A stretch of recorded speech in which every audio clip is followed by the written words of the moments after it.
E aí eu fui esculachada. Como assim? Você está usando a IA para fazer seu trabalho? Pergunta de 1 milhão, de 1 bilhão, né? Como que a gente compartilha contexto, uma vez que a gente sabe que a AI depende muito do contexto. As pessoas estão exaustas e a qualidade das decisões vai cair. Então, eu acho que a semana de 4 dias passa a ser infraestrutura para times de IA. Estamos mais cansados do que nunca de conversar com as nossas AI. Realmente, eu não preciso aprender uma coisa só, eu posso aprender toda semana. Então, eu acho que é um grande momento para os generalistas. Marketing tem a persona de ser sempre antenado, de estar por dentro das trends e tal. E com AI, não necessariamente isso está acontecendo. O que profissionais de marketing deveriam estar aprendendo hoje sobre AI? A gente está passando por um momento que o seu output como funcionário deixa de ser o que você consegue executar e passa a ser as decisões que você consegue fazer.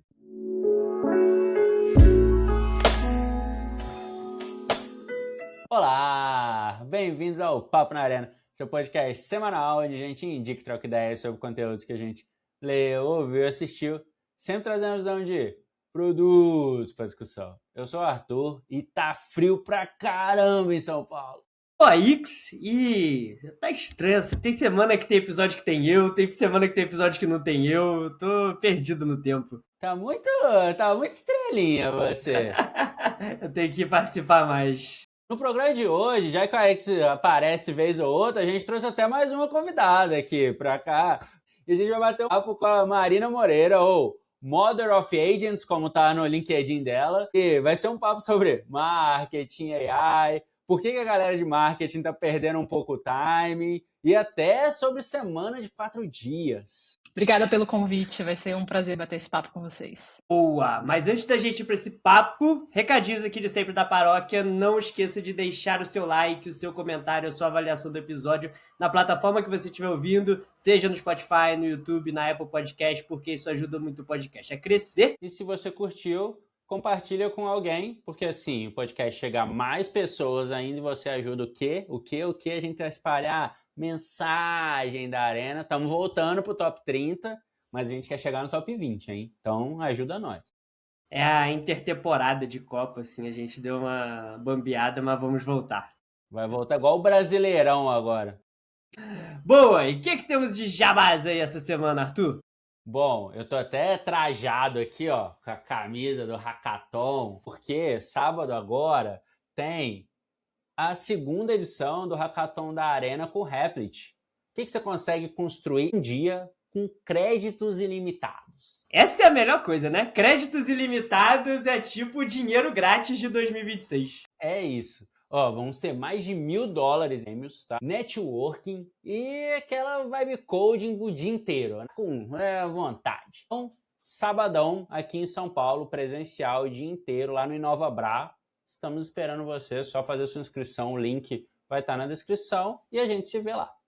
E tem mais, porque assinante tem, além de todos os cursos que a gente tem lá, os sorteios que a gente faz toda semana, nossa comunidade exclusiva, tem mais 2 encontros de assinantes esse mês ainda. Vai ser dia 23 de julho, semana que vem, vai ser Montando Agents com para reportes executivos com a Jéssica Seixas, que é IPM na Loft. E dia 30 vamos ter o AX, que ele não aparece no podcast, mas aí eu faço ele aparecer na Arena. Dia 30, ele vai mostrar lá como que ele montou o Personal OS dele, aí que você pode usar no Cloud, no Cursor, no Codex, onde quer, na sua ferramenta predileta. Sabe que o ouvinte tem R$100 de desconto e o link tá na descrição, como sempre, e a gente se vê lá. É isso! Muito bem! Bora lá pra pauta? Bora lá!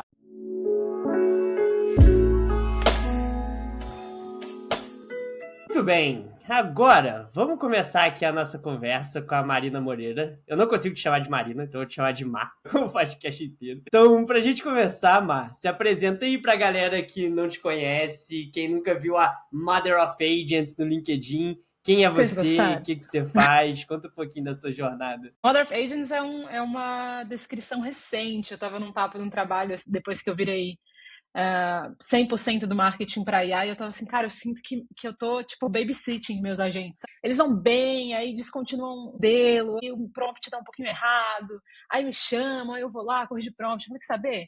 eu vou assumir, eu vou abraçar o Mother of Agents. Eu tenho esse carinho com os meus agentes. Então, acho que ficou um pouquinho mais minha cara no LinkedIn, porque vamos combinar que dos títulos que estão aí de IA, né, eles são um pouco cheios de palavras, enfim. Então, que bom que vocês gostaram. Mas para me apresentar, meu nome é Marina, eu sou recifense.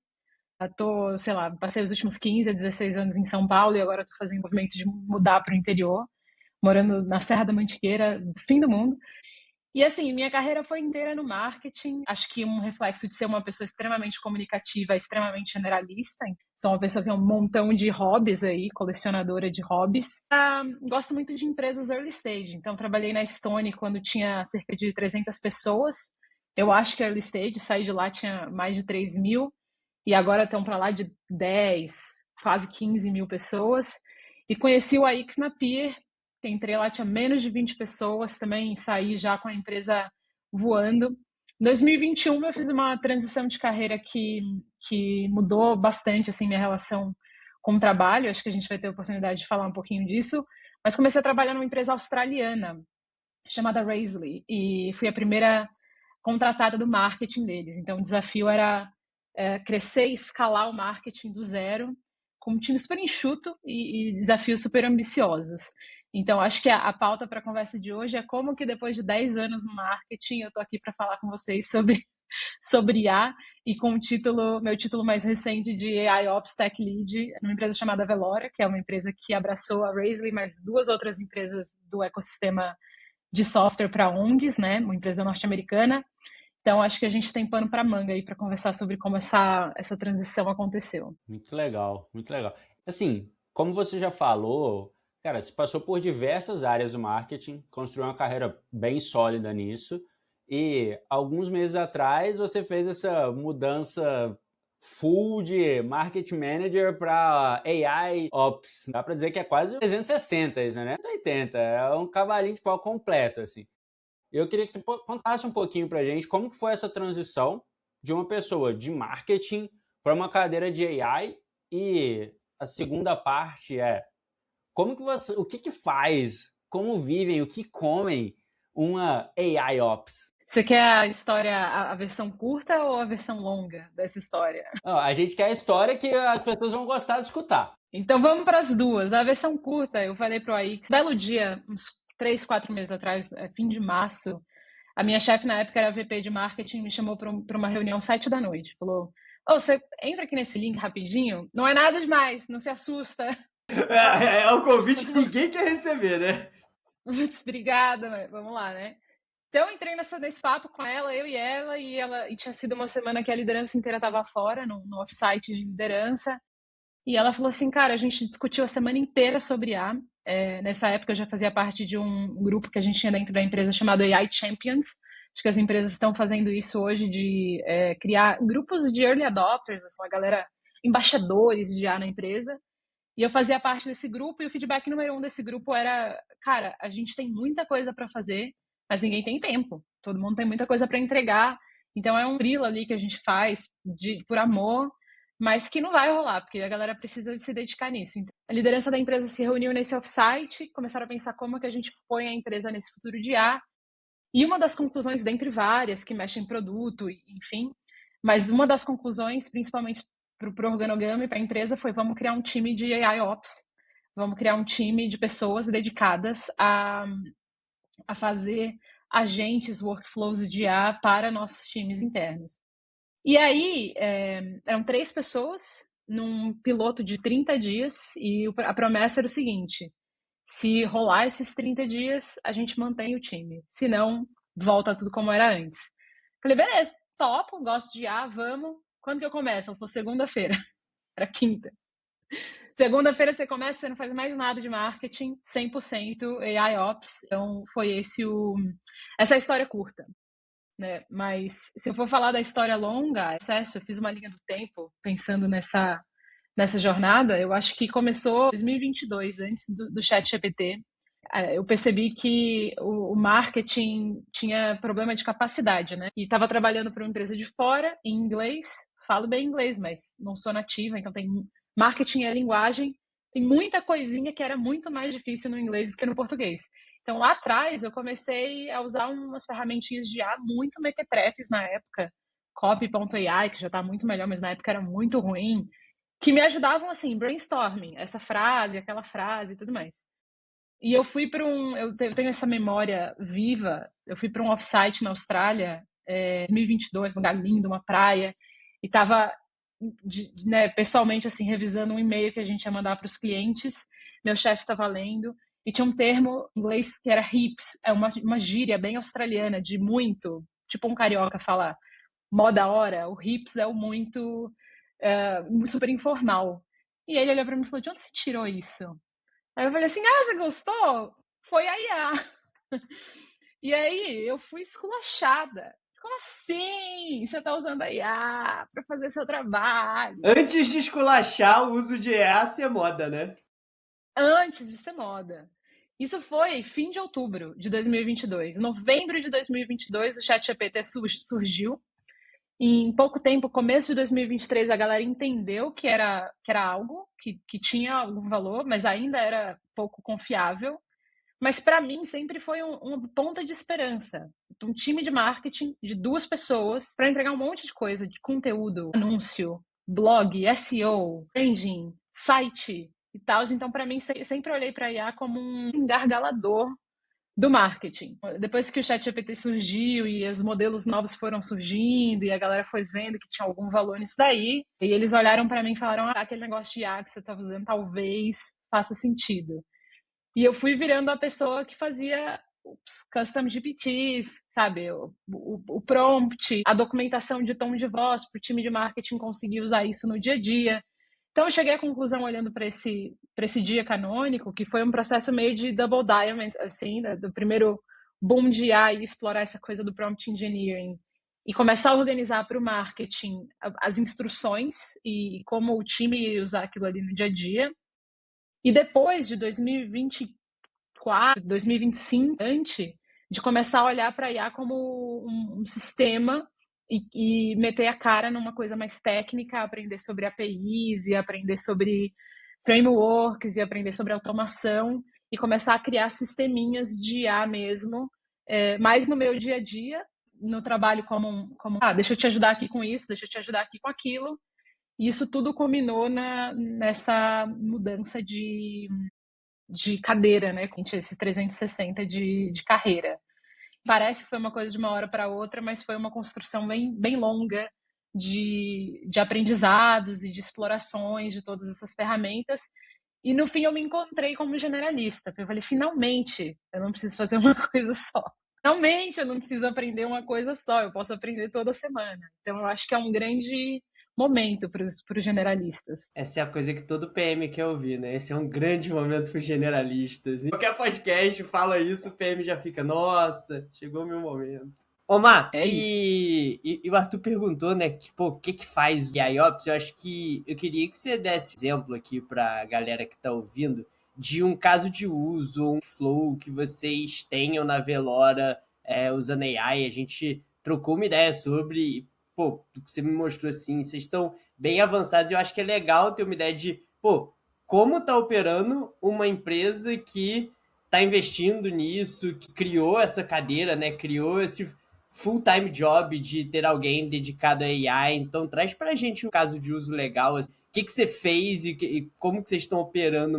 Não é uma empresa que nasceu AI native, né? Mas indo nessa direção de ser AI native.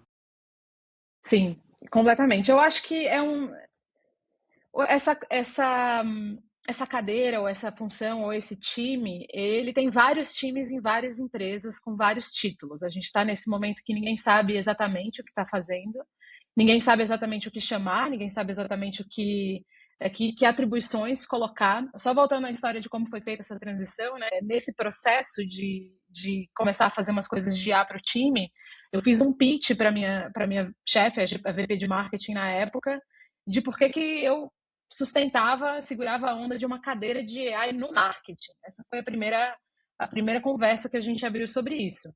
E eu dei uma bela pesquisada na época sobre títulos e funções e cargos e tal. Então, a gente tem GTM Engineer, que a Clay criou, eu acho que para vender mais o produto deles do que qualquer coisa, mas o mercado gostou.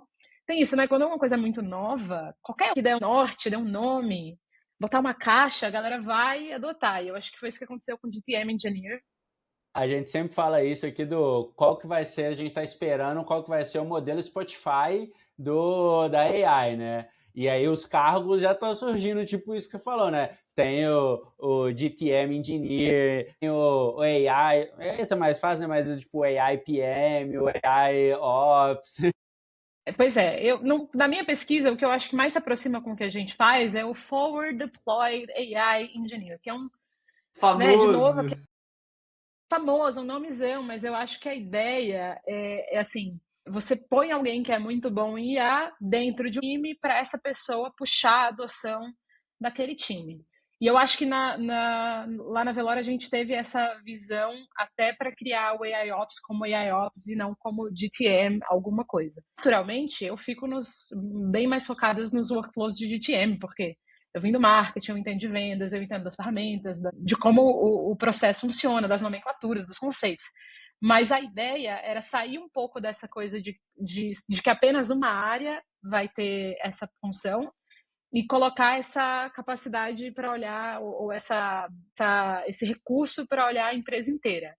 Então, a gente chamou de AIOps por uma questão de gosto, mas tem algumas decisões estratégicas em como o time foi montado. Primeiro, ele fica dentro do time de dados. Então, a gente responde para a rede de dados. Isso foi uma decisão bem consciente da liderança da empresa, no sentido de entender que os sistemas, os agentes de IA que a gente faz, vão ser tão bons quanto os dados que a gente alimenta eles. Precisava, né, ou tirar desse time, do gargalo desse time, o acesso a dados. Então, a gente está lá com os engenheiros de dados, os analistas de dados, a gente pode pedir em qualquer momento, sabe, um modelo, a gente acessa o BigQuery sem nenhum problema e conecta a ferramenta sem nenhuma questão. Então, essa foi a primeira decisão estratégica. E depois, de como a gente trabalha, a resposta é de que ainda não temos modelo. Estamos descobrindo qual que é o melhor fluxo. Por enquanto, de projeto em projeto, né? Pensando em como que se monta um roadmap de longo prazo para essa função. Mas eu gostaria muito que fosse uma cadeira temporária. Eu gostaria muito que fosse transformação digital e que todo mundo, uma hora, pudesse ser autônomo, autossuficiente, criar suas próprias ferramentas, criar seus próprios workflows, ter consciência das questões de compliance, de segurança, de botar a mão e criar as coisas, né? Mas, por enquanto, ainda temos esse momento de transição. A galera lá na empresa acha que não é isso, que eu estou errada, e que a gente vai ter essa função por longuíssimo prazo. Acho ótimo, né? Meu trabalho, enfim, pode manter aí quanto for. Mas de exemplos, também temos, né, dos mais simples aos mais avançados. Eu acho que o mais simples, que eu mais gosto, que é um pouco meta, é a gente usar no próprio time uma skill do Notion, e a gente usa o Notion como a principal ferramenta da empresa. Então a gente Por que tremes, Arthur? O Arthur é o grande hater do Notion. Porque o Arthur é o grande hater do Notion aqui, porque a gente organiza toda a pauta do podcast, tudo no Notion, e ele me xinga semanalmente por causa disso. E aí eu fiz questão de trazer o case aqui de Notion pra ele. Você foi tudo. Agora tudo faz sentido. Mas prossiga, Foi um lobby. Foi um lobby do Notion. Pois é. A empresa escolheu o Notion AI como a ferramenta de IA principal, eu acho que por um motivo bem simples, que é compartilhar o contexto. Então, um dos usos mais simples que a gente tem é o skill dentro do Notion, compartilhado com toda a empresa, e faz a triagem dos projetos que vão chegar no time de AIOps. Então, a gente percebeu que a galera estava olhando para o time como mágica, né? Qualquer coisa que eu não consigo fazer, por qualquer motivo que seja, eu vou jogar para esse time e eles vão resolver. Então, essa skill, ela faz quase uma terapia, uma sessão de terapia com a pessoa de qualquer time que esteja com um uso de caso, com um projeto. E ela fala assim, será que isso não é um problema de integração? Será que isso não é um problema de processo? Será que isso não é um negócio de RevOps? Será que isso não é um negócio de engenharia? E aí, no fim, se for um negócio de AIOps, a gente cria, a própria IA do Notion cria lá pra gente no nosso roadmap uma task, uma demanda para ser avaliada e para a gente colocar no nosso backlog. Então, é simples.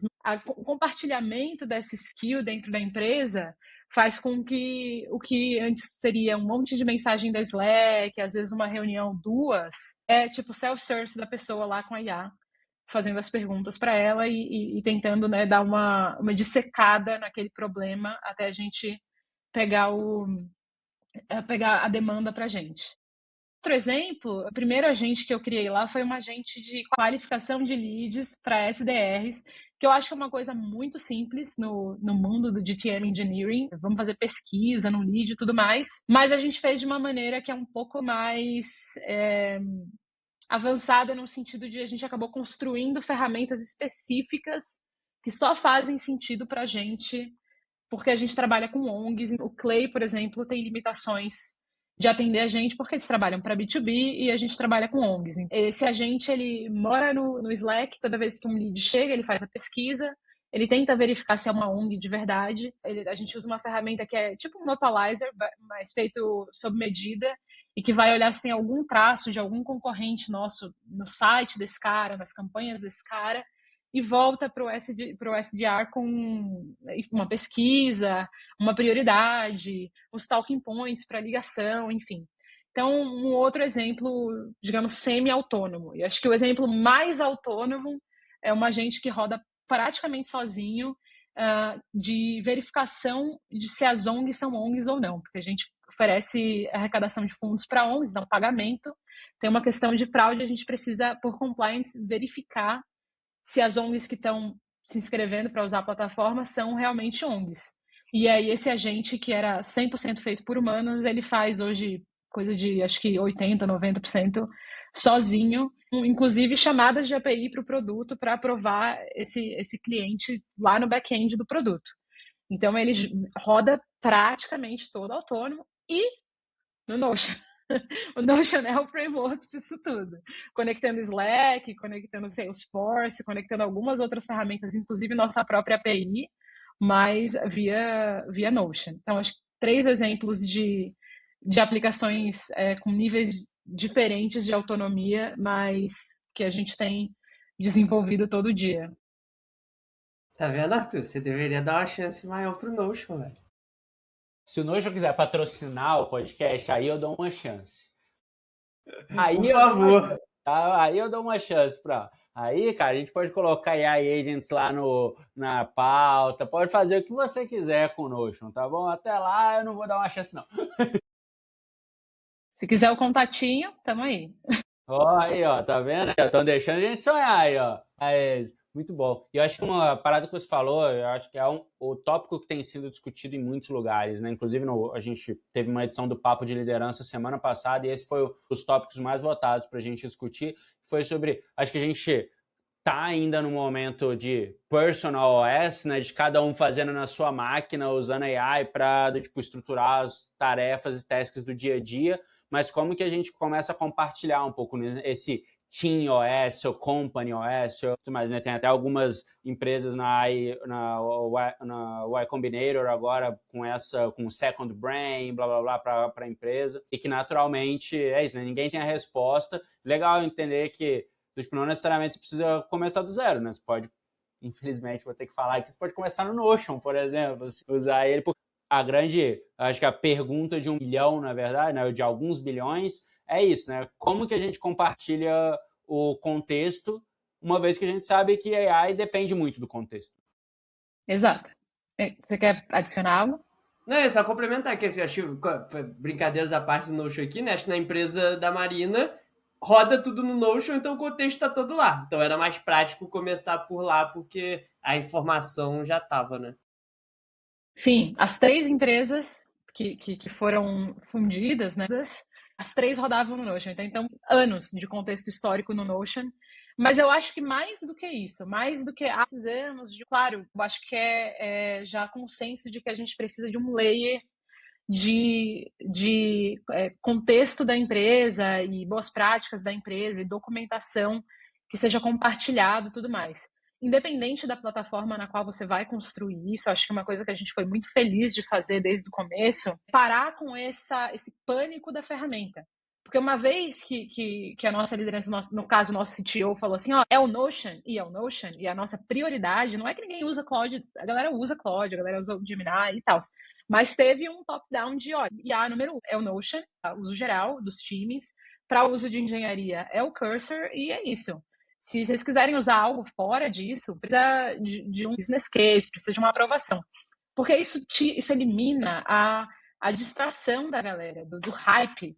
Eu preciso testar essa plataforma, eu preciso testar esse modelo. Agora o modelo da OpenAI é melhor, agora o modelo do Anthropic é melhor. Gente, as coisas os conhecimentos são mais generalizados, são mais agnósticos. Enquanto a galera está caçando fumaça, sinal de fumaça, de qual a ferramenta, qual modelo, qual não sei o quê, a gente está deixando de fazer coisas muito simples, que são, cara, documentação, prompt muito bom, modelo ok. E uma interface para a galera conseguir trabalhar, sabe? Eu acho que a gente precisa escolher e tocar o barco o mais rápido possível e eliminar as distrações e deixar a galera focar em trazer o trabalho à tona, né? Então, eu acho que além da infraestrutura que permite esse Company OS, de AI e tudo mais, as empresas precisam começar a pensar em incentivos. O que a gente dá para as pessoas serem essas pessoas que não só adotam IA no dia a dia, mas criam os sistemas, criam os workflows e compartilham isso para o time inteiro.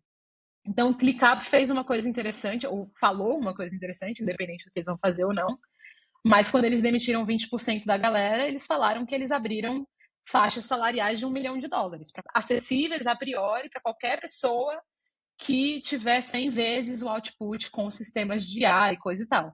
Não sei se eles vão fazer, acho um pouco exagerado, tanto 100 vezes quanto $1 milhão, mas fato é que as empresas precisam começar a pensar no incentivo das pessoas criarem esses sistemas compartilhados e saírem do Personal OS para o Company OS. Senão a gente vai, né, criar uma política, comprar uma ferramenta e tal, e as coisas vão ficar no discurso e não no dia a dia. Você já passou em um monte de área de marketing. Inclusive também fazendo essa mudança de marketing para uma área mais AI. Uma coisa que a gente discute no podcast aqui, a gente já conversou em alguns momentos, etc., de marketing tem a persona de ser sempre antenado, de estar por dentro das trends e tal. E com AI, não necessariamente isso está acontecendo. Pelo menos na maior parte dos profissionais. E aí eu queria pegar a sua percepção disso e a pergunta final é: o que profissionais de marketing deveriam estar aprendendo hoje sobre AI? Eu amo essa pergunta. Eu amo essa percepção de, tipo, a galera de marketing não tá tão antenada quanto deveria estar. Para mim, o marketing é o primeiro time natural da adoção de IA, ou era, né, no começo, porque o que as LLMs fazem, basicamente, é linguagem. A comunicação é o trabalho primário do marketing. Eu acho que quando chegou a coisa dos agentes, dos modelos que eram muito bons de código, engenharia tomou a frente. E eu acho que talvez seja esse o motivo. A galera de marketing é um pouco assustada no que diz respeito a questões um pouco mais técnicas. Então, ou você empacota aquilo numa UI que o povo tá ok de trabalhar, sabe? Ou você tem um pouco de dificuldade porque o pessoal de marketing tem medo das questões de exatas. Então, é exatamente isso que eu acho que a galera de marketing deveria estar usando. Os profissionais de marketing que eu conheço, a grande maioria, né, se a gente for pensar em volume, a grande maioria é muito bom de comunicação, muito bom de storytelling, muito bom de conteúdo e de marca, etc. E a maioria falta um pouco na questão de análise de dados, uma questão mais técnica. E a real é que a IA te ajuda a aprender absolutamente qualquer coisa. Absolutamente qualquer coisa, sabe? Então, qualquer falha que você tenha, faz uma autoavaliação, uma reflexão, pega um caderninho, sabe? Senta debaixo de uma árvore. Pensa tudo, você como profissional, todas as áreas que você manda muito bem, todas as áreas que você não manda tão bem. Cara, com certeza, no que você acha que você precisa melhorar um pouco, a IA vai te ajudar e você vai chegar lá. Então, eu acho que a galera de marketing, se pensar na IA menos como, tipo, vou substituir o que eu já faço bem, ou vou pôr a IA para fazer o que eu faço bem, que geralmente é a parte de comunicação, e pensar, vou trazer os workflows de IA para fazer o que eu tenho mais dificuldade, ou que, né, é mais escasso dentro do marketing, essa questão de teste A/B, de análise de dados, de rodar, cara, campanha de anúncio, que é um negócio super exato. Eu acho que tem um universo gigantesco aí. Eu falo muito para as pessoas, eu não sei se as pessoas entendem bem, mas eu falo muito para as pessoas que o tipo de mentalidade que eu gosto de ter com IA é lembrar do princípio de Pareto. Então, eu estou sempre pensando assim, quais são os 20% de conceitos, de palavras, de vocabulário, de, enfim, frameworks que eu preciso aprender para a IA fazer 80% do que eu preciso, sabe? Com isso, você consegue fazer qualquer coisa. Tudo que a galera de marketing reclamou durante anos que não tinha, a IA vai fazer. Porque eu não tenho dev. É muito difícil fazer landing page. Eu queria. Seja você seu próprio dev. Seja você seu próprio dev. Porque eu tive essa ideia genial de fazer uma página assim, assim, assim, assim, assado. Faça você sua própria página. Faça o seu lead magnet. Porque eu preciso de uma analista de dados para fazer um dashboard. Faça o seu dashboard, sabe? Então, eu acho que essa é a mentalidade. A minha esposa é médica e eu dei esse bizu para ela. Falei, olha, tudo que você precisar da IA, pensa 20% que você precisa ali saber para pedir, né? Para pedir do jeito certo, para perguntar do jeito certo, a IA vai te dar 80%. Eu chego, ela tá no Claude Code, apostilas de estudo que o Claude fez para ela, com fonte, com exercício, sabe? Quiz interativo de pergunta e resposta e tudo mais. Então, assim, sabe, eu acho que qualquer um vai. E a galera do marketing talvez precise sair um pouco do automático, do óbvio, que é vou fazer conteúdo, e aí a gente tá vendo um monte de AI slop, né? De um monte de coisa que o marketing precisa de diferenciação, precisa de branding, precisa de personalidade, ficando meio blé, ao invés de usar a IA para fazer as coisas que a gente nunca conseguiu fazer, que nunca sobrava R$ 2, sabe? Para contratar um dev pro marketing. Então, uma longa resposta para dizer assim, desencana, o que você faz bem, continua fazendo, sabe? Não se substitua. Não se substitua, mas pense na IA como agora eu posso contratar toda aquela galera que eu queria e não tenho mais. Nunca tive, né? Agora eu posso ter. Faz sua skill, faz seu agente, sei lá, se vira. Mas a falta de recurso deixa de ser um problema tão grande. Eu acho que é legal que conecta com uma das respostas que você deu no início. Quando você começou a usar, era isso. Como eu faço mais coisa dentro de um time de 2, 3 pessoas, né? E a mentalidade ainda é a mesma, só que as ferramentas evoluíram muito nesses últimos 3 anos, 3, 4 anos. Aquilo que você poderia, que você era capaz de fazer com um time de 2, 3 pessoas, você tinha ferramenta para fazer, agora escalou bizarramente mais vezes, né? Sim, e essa coisa da ferramenta é interessante, porque não só a ferramenta escalou, como a complexidade também escalou. Então, se antes era sobre prompt engineering, e você saber escrever seu prompt da melhor maneira, você é um analista sênior, barará, não é mais. A gente fala de context engineering, e tem um quê de você estar tranquilo e seguro com questões de código, com linguagens de código, porque o code da vida faz zilhões de coisas mais do que só, né, o chat. Então, eu acho que a principal questão é não tenha medo dessas coisas. Mas o outro lado disso é que a empresa não vai te dar os dados da empresa para aprender essa bagaça, sabe? A empresa não vai te dar o computador da empresa para você aprender isso. Não vai deixar você instalar um OpenClaw, rodar um modelo local e tal. Enfim, eu fiz isso e eu acho que todo mundo devia fazer dentro do possível.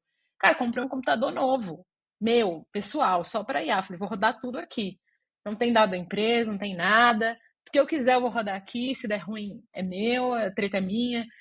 Então, estamos num momento que, infelizmente, essa questão da adoção da IA e do quão proficiente você fica passa mais por você conseguir, dentro da sua vida pessoal, achar o tempo e os recursos para estudar isso de uma maneira que seja um pouco mais livre, mais exploratória, mais insegura mesmo, por natureza, porque a empresa vai sempre colocar as barreiras de, cara, compliance, proteção de dados, e questões de clientes, e questões de custo, e todas essas coisas. Para a galera do marketing que ainda está aí, tipo, reescrevendo, sabe, escrevendo post, sabe, procurando ferramenta de SEO, eu diria, pega o computador velho que você tem, vai rodar um modelo local, vai codar alguma coisa, sabe?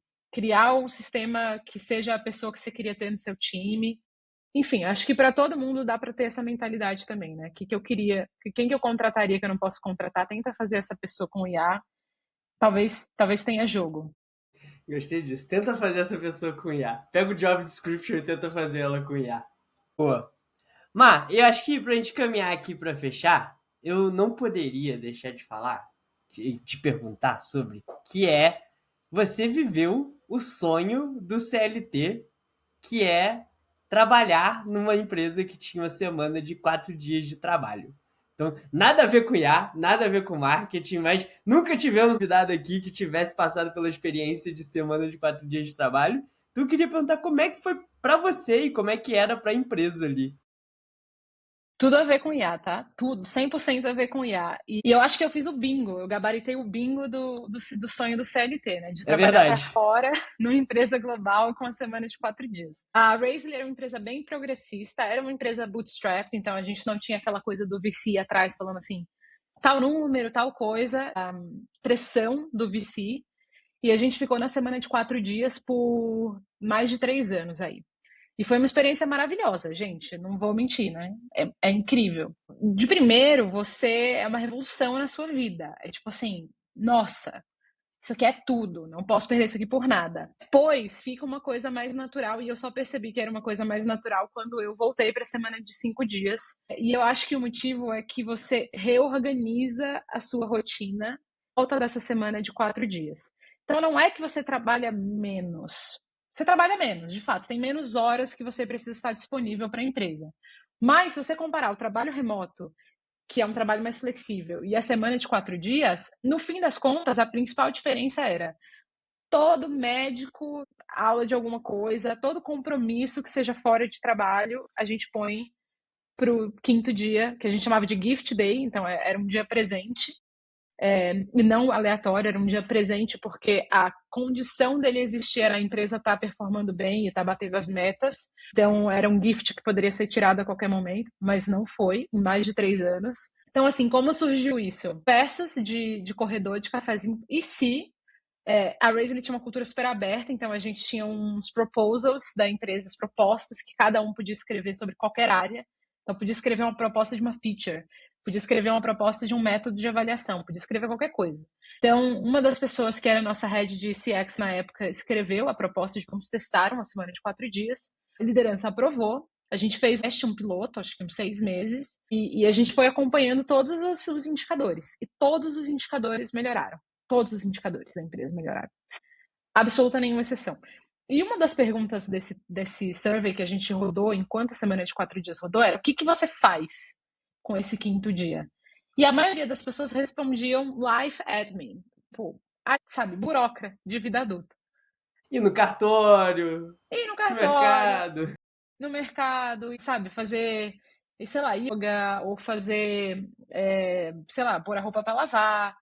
Então, no fim, a diferença de uma pessoa que trabalha remoto, que tem meio que essa flexibilidade de fazer uma coisa aqui, uma coisa ali e tal, para uma pessoa que trabalha na semana de 4 dias, é que você reorganiza a sua vida para ter 100% de foco no trabalho quando você está trabalhando, porque afinal de contas, você tem o tempo para fazer as suas coisas. Com as pessoas que estão indo para o escritório, eu acho que é um abismo. Eu acho que a mentalidade de uma empresa que tem um escritório, que leva a pessoa para o escritório, talvez nem comporte uma semana de 4 dias, porque você precisa entender que não é sobre a quantidade de horas que a pessoa trabalha antes de qualquer coisa, né? E a grande, para mim, o resultado dessa experiência foi que a certeza de que as empresas que tratam as pessoas como adultas têm o comprometimento de volta. Então, se você tratar a pessoa como adulta, se você confiar que a pessoa sabe o que ela precisa entregar e que ela vai fazer, vai cumprir com os combinados, você pode dar um dia mais para ela fazer os rolês dela, sabe? Não tem uma grande questão em relação a isso.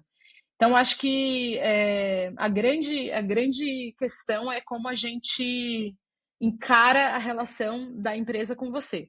E uma dos outros benefícios legais disso, da semana de 4 dias, além de qualidade de vida e pessoas felizes e pessoas que não queriam sair da empresa por nada, era também de ter uma galera, de ter uma intencionalidade sobre como a empresa rodava e que era incrível, assim. Se você pensar na gambiarra, o símbolo mor brasileiro, uma vez eu fiz uma apresentação para os australianos, assim, tipo, era um TED Talk sobre qualquer coisa aleatória, e eu fiz um TED Talk sobre o conceito de gambiarra. Eu tento explicar para as pessoas o conceito de gambiarra. A gambiarra, ela nasce da restrição. Muita coisa boa nasce da restrição. Então, quando você tem uma semana de 4 dias de trabalho, você reduz reunião. Um monte. Eu tinha uma média de 3 a 4 horas de reunião por dia. Por semana, por dia não, por semana. Então, era pouquíssima reunião. Você tinha bastante documentação, comunicação assíncrona. Então, tudo ficava documentado, porque as pessoas podiam escolher o dia. Então, tinha gente que tirava segunda, tinha gente que tirava quarta, tinha gente que tirava sexta. Tudo era comunicado assíncrono, todas as decisões eram comunicadas assíncronas. Você tem outra vibe de priorização, porque você sabe que não vai dar para fazer tudo mesmo. Então, a empresa prioriza tudo de uma maneira diferente.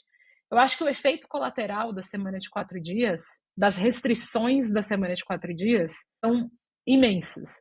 E muito além do bem-estar do funcionário, sabe? E aí, uma coisa que as empresas não pensam, e eu escuto muito quando eu falo de trabalho remoto, as pessoas vão assim, mas não funciona com todo mundo. Não, ainda bem. É um tipo específico de pessoa que você precisa para trabalhar com semana de 4 dias. São pessoas autônomas, são pessoas responsáveis, são pessoas que têm agência, que a gente fala no mundo da IA um monte, saber o que tem que fazer e apenas fazer, não ficar esperando permissão de ninguém, saber trabalhar com ambiguidade, saber andar sem ter o contexto, porque às vezes a pessoa que você precisa está fora naquele dia. Então, acho que são restrições ótimas. E aí, como que isso tudo se comunica com IA? Ideias? Não, eu acho que, tipo, até o que você falou, né, do ponto de vista de agency, quanto... Cara, vocês tinham que rodar a sync e ter tudo documentado, né? E aí isso virou tudo que vocês têm no Notion de contexto. Não só, eu acho que depois que eu passei a trabalhar como AIOps ou com AIOps, eu comecei a trabalhar em outro ritmo, absoluto. 100% conversando com agentes de IA, 8, 9 horas por dia, agora 5 dias na semana. A exaustão é inacreditável. Tem um monte de tarefa que a gente faz que é manual, mas que na real você está descansando. Porque é uma tarefa manual, é um copia e cola, sabe? No marketing era fazer o draft de um e-mail no HubSpot, sabe? Copiar um e-mail antigo, copiar o conteúdo, fazer o upload das imagens e etc. Isso cansa, e eu acho que é um risco muito real o AI brain rot, né? A exaustão por superuso de IA. A gente está passando por um momento que o seu output como um funcionário deixa de ser o que você consegue executar e passa a ser as decisões que você consegue fazer. E as pessoas estão exaustas e a qualidade das decisões vai cair. Então, eu acho que a semana de 4 dias passa a ser infraestrutura para times de IA. Uma carga de trabalho sustentável para as pessoas manterem a qualidade da tomada de decisões, porque elas estão trabalhando numa velocidade absurda e comandando agentes.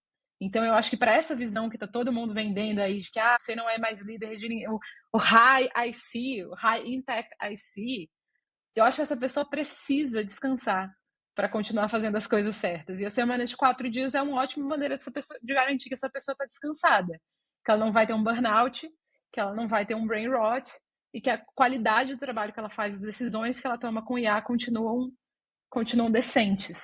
Eu não acho que ninguém está falando sobre isso. Eu gostaria que essa conversa existisse. Eu acho que qualquer pessoa que chegue nesse patamar de trabalhar, sei lá, 80%, 90% do trabalho agêntico, com agentes, vai sentir isso que eu estou falando, a extrema exaustão de quantidade de informação. Então, as empresas precisam se preocupar com como que a gente mantém as pessoas com a cabeça clara, com a cabeça, sabe, tranquila para tomar as decisões que precisa tomar.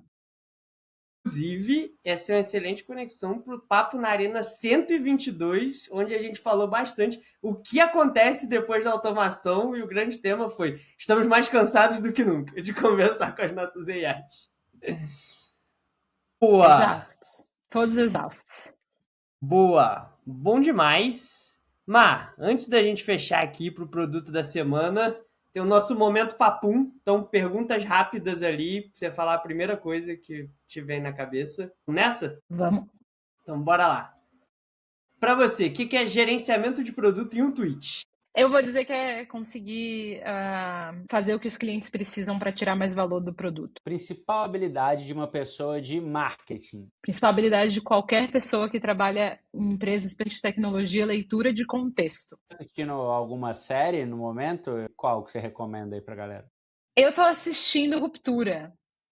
bem atrasada, mas estou assistindo Ruptura, né? Ainda não consigo me decidir se a Ruptura é boa ou ruim, mas estou assistindo.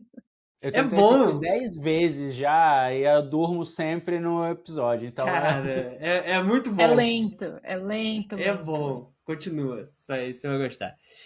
Qual sua música ou artista predileto? Difícil também. Você está perguntando coisas muito deterministas para uma libriana, que tem dificuldade Pode ser a sua música favorita do momento. de tomar decisões.